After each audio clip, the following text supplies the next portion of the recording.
Hey Dave, the DS Diving here.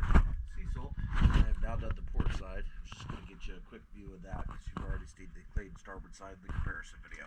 Let's take a look.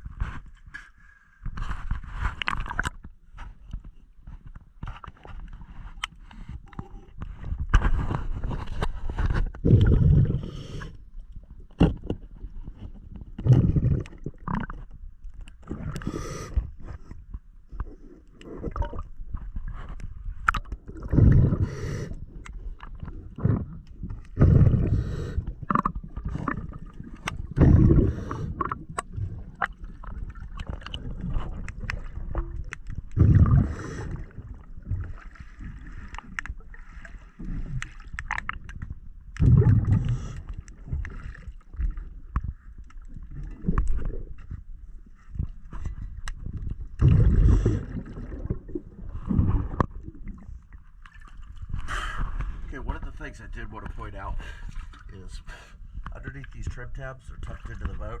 I cannot get in there thoroughly. I mean, you saw all the oysters that were here originally. There is still some stuff under there, but unless they're in the lowered position, there's only so much I can do to get it.